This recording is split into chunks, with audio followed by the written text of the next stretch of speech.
तो उन्हें तो पकड़ ले भैया, वही तो बोले ना, फ्रेम नहीं बनेगा फिर।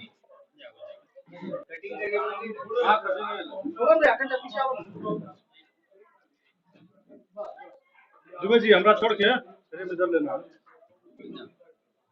किसी और के लिए अधिक देता है।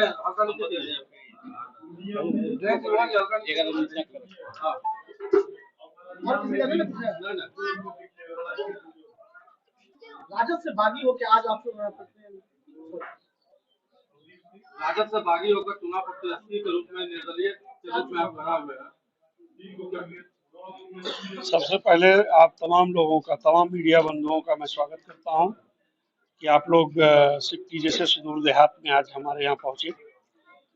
बागी होना तो स्वाभाविक है, कोई भी दल में, किसी भी दल में कार्यकर्ता काम करता है। और हमने तो 2018 से अनवरत पूरे अररिया जिला में लोगों के बीच हम गए हैं और लोकसभा के लिए हमने प्रयास किया टिकट का, लेकिन पार्टी टिकट नहीं दिया। और हमें पूर्ण विश्वास है, जनता की आकांक्षाओं पर हम खरे उतरे। जनता बदलाव चाहती है और जनता के आशीर्वाद से हम, जनता के टिकट पर हम निर्दलीय मैदान में आए हैं, क्योंकि जन आकांक्षाओं की अनदेखी नहीं की जा सकती है। जनता से सरकार बनती है, जनता से टिकट बनता है, जनता से लोग जीत करके सदन पहुंचते हैं। इसलिए हम सड़क से संघर्ष करके सदन तक पहुंचने के लिए, जनता की अपेक्षाओं पर खरा उतरने के लिए हम निर्दलीय मैदान में आए हैं। मुझे पूरा आशा और विश्वास है, अररिया की धरती अंगड़ाई ले रही है और वह अंगड़ाई लेकर के ऐतिहासिक जीत की घोषणा करेगी, जबकि यहाँ की जनता पर मुझे पूरा विश्वास है। भाजपा के कई दिग्गज नेता का भी साथ आपको मिल रहा है, इस पर क्या कहेंगे? देखिए, भाजपा का जो नेता का हमको साथ मिल रहा है, ये केवल भाजपा या राजद या कांग्रेस या अन्य किसी दल की बात नहीं है, यहाँ दिल की बात है। अररिया कई सदियों से यहाँ अछूता रहा है, विकास का कुनबा यहाँ कहीं नहीं दिखाई दे रहा है। विकास की जो परिभाषा है वह बदल दी गई है, इसलिए जनता बदलाव चाहती है। चाहे वो दल के नेता हो, किसी भी दल के नेता हो, वह विकास को नहीं देख रहे हैं। जो स्थिति है जिले की, उस स्थिति को देखते हुए और बदलाव का इच्छा रखते हुए सभी दल के लोग हमारे साथ होकर के वह बदलाव चाहते हैं और हमें जो है उन सबों का आशीर्वाद प्राप्त है। और पूरे जनता, पूरे जिला की जनता जो है यह देख रही है कि तमाम दल के लोग, अब आज दल नहीं रह गया, न दल रह गया, न पार्टी रह गई, न जाति रह गई, न धर्म रह गया। सभी मजहब, सभी धर्म, सभी जाति के, सभी समाज के, सभी दल के लोग आज हमारे साथ हैं और उनका हमको आशीर्वाद प्राप्त है। और उन लोगों के अपेक्षा के रूप हम पूरे जिला में अभी अभियान चला रहे हैं और लोग अभियान में हमारे साथ शामिल हो रहे हैं। कारवां चल चुका है और जीत की बहुत जल्दी शंखनाद होने वाली है, जीत सुनिश्चित होगी। आपने मैनिफेस्टो में किन-किन चीजों का जिक्र किया है, क्या कुछ? देखिए, विकास के आयाम को नए तरीका से गढ़ा जाएगा। सभी लोग आते हैं यहाँ पर, वायदे करके चले जाते हैं। बाढ़ से निजात नहीं हुई, कनेक्टिविटी नहीं हुआ और हर दिन हम लोग देख रहे हैं शिक्षा का स्थिति दुभर हो रहा है। और सभी चीजें सरकार की के बस की केवल नहीं है, ये जनप्रतिनिधि का दायित्व होता है कि उनके पूरे क्षेत्र में क्या कमी है। कभी किसी जनप्रतिनिधि ने शिक्षा को लेकर के कहीं बैठक किया क्या? लोगों के बीच में जाकर के वह जन संवाद किया? किसी गार्जियन से बैठ करके उन्होंने बात किया क्या? शिक्षकों के साथ बैठ करके वार्तालाप किया? नहीं किया।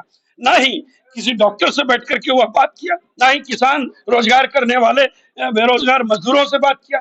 हमने तो पूरे अररिया में घूमा और अररिया के अलावा पूरा दिल्ली, पंजाब, लुधियाना, हरियाणा, सोनीपत, पानीपत जैसे शहरों में जाकर के हमने देखा कि किस स्थिति में यहाँ से लोग पलायन करके गए हैं। तो पलायन भी बहुत बड़ा मुद्दा है। इन सभी चीजों पर हम काम करेंगे। यहाँ उद्योग की व्यवस्था चाहिए थी, जो कृषि से यहाँ ओतप्रोत इलाका है। हमारा इलाका मक्का के लिए बहुत उर्वर है, लेकिन आज तक फूड प्रोसेसिंग यूनिट नहीं लगा। यहाँ मेडिकल कॉलेज की आवश्यकता है, जो आज तक नहीं हुआ। यहाँ कई तरह के जैसे एएनएम कॉलेज नहीं है, जीएनएम कॉलेज नहीं है, कई चीजें हैं जो विकास की बहुत सारी रेखाएं हैं। दूसरा कि मानस का विकास, मानसिकता का विकास, स्पिरिचुअलिटी का विकास, कहीं कुछ नहीं हो रहा है। कभी जनप्रतिनिधि इस पर ध्यान नहीं देते हैं। हमारे पास रोड मैप है, हमारे पास विजन है और हम जनता के आकांक्षाओं पर हम उतरेंगे और वो सब हम करेंगे जो आज तक यहाँ नहीं हुआ है, उसको करने की पूरा प्रयास करेंगे।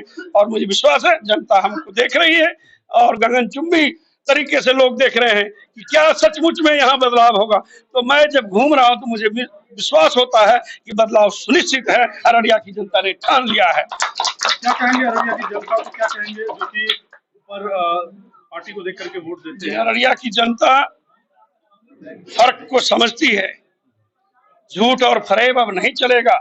अररिया की महान जनता इंसाफ पसंद है, वो धर्म और मजहब, जाति और पार्टी पर नहीं चलेंगे, वो पार्टी पर भी नहीं चलेंगे, वो एक बार स्वतंत्र उम्मीदवार के साथ होंगे। और हम तो कहेंगे जो स्वतंत्र उम्मीदवार आपको फिट बुझाता है उन्हीं को मतदान कीजिए, यह नहीं कहते हैं सदन मंडल को मतदान कीजिए। दल के लिए दिल को सुनेंगे? जी जी, दिल की सुनेंगे, बिल्कुल दिल की सुनेंगे।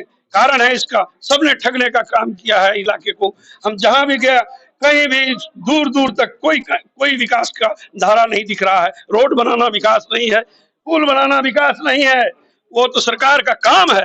सरकार को भोजन मिलना, पब्लिक को भोजन मिलना, यह सरकार का दायित्व है। इस संविधान में निहित है कि आप क्या खाएंगे, क्या पिएंगे, कैसा सांस लेंगे, हवा तो भी अच्छा होना चाहिए। ये तो सरकार का दायित्व है, वो करेंगे ही। प्रधानमंत्री सड़क योजना उनका काम है, वो करेंगे ही।